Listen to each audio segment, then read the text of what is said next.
আজকের এই মহতী অনুষ্ঠানে এমন কিছু কৃতিমান ব্যক্তিত্ব উপস্থিত হয়েছেন যারা শিক্ষা, সংস্কৃতি, শিল্পকলার বিভিন্ন শাখায় অবদান রেখে নিজ গুণে সমাদৃত হয়েছেন।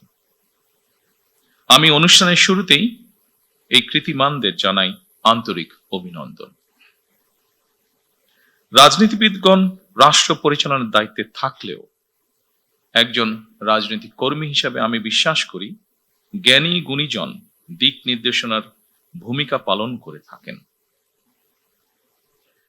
একটি রাষ্ট্র এবং সমাজে কৃতি মানুষদের সংখ্যা যত বেশি বাড়তে থাকবে, সমৃদ্ধি এবং নৈতিকতার মানদণ্ডে সেই সমাজ তত বেশি আলোকিত হতে থাকবে। সুতরাং রাষ্ট্র তার নিজের প্রয়োজনে জ্ঞানী গুণী মানুষদের সম্মানিত করে। সম্মানিত সকল উপস্থিতিবৃন্দ, সুধীবৃন্দ, এই উপলব্ধি থেকেই স্বাধীনতার ঘোষক শহীদ প্রেসিডেন্ট জিয়াউর রহমান স্বাধীন বাংলাদেশে প্রথমবারের মতন 21 পদক প্রবর্তন করেছিলেন। এটি শুধু একটি পদকই নয়, বরং এই পদকের মধ্য দিয়ে 52 ভাষা আন্দোলন থেকে আজ পর্যন্ত বাংলাদেশের ঐতিহাসিক ঘটনাবলীকে স্মরণে আনার পাশাপাশি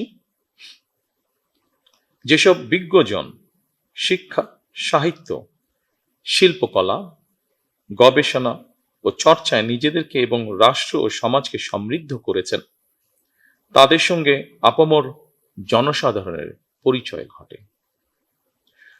শুরুতেই 3টি বিষয় পুরস্কার প্রদানের মাধ্যমে 1976 সালে রাষ্ট্রীয় সম্মাননা পুরস্কার 21 পদকের যাত্রা শুরু হলেও বর্তমানে ভাষা আন্দোলন, মুক্তিযুদ্ধ, শিক্ষা, গবেষণা, শিল্পকলা, বিজ্ঞান ও প্রযুক্তি সহ সম্ভবত কমপক্ষে 12টি ক্ষেত্রে বিশেষ অবদানের জন্য এই সম্মাননা দেওয়া হচ্ছে।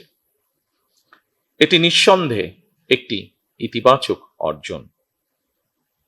জ্ঞান, বিজ্ঞান কিংবা সাহিত্য চর্চার ধারা আরো শানিত এবং বিকশিত হোক, এই প্রত্যাশা করছি আমরা সকলে।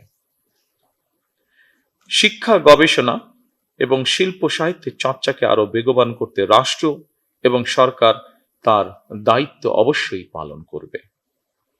আমি বিশ্বাস করি শিক্ষা, গবেষণা এবং শিল্প সাহিত্য চর্চাকে রাজনীতিকরণ করা কখনোই সভ্য সমাজের পরিচায়ক নয়। শিক্ষা, সাহিত্য, শিল্পকলা, বিজ্ঞান ও প্রযুক্তি অর্থাৎ জ্ঞান বিজ্ঞানে সব শাখায় যাতে দেশ এগিয়ে যেতে পারে, নৈতিক মানসম্মান তেমন একটি উদার গণতান্ত্রিক রাষ্ট্র ব্যবস্থা প্রতিষ্ঠার লক্ষ্যে বর্তমান গণতান্ত্রিক সরকার অবশ্যই কাজ করবে। আমাদের এই যাত্রায় দেশের বিজ্ঞজনদের দিক নির্দেশনা অবশ্যই প্রত্যাশিত।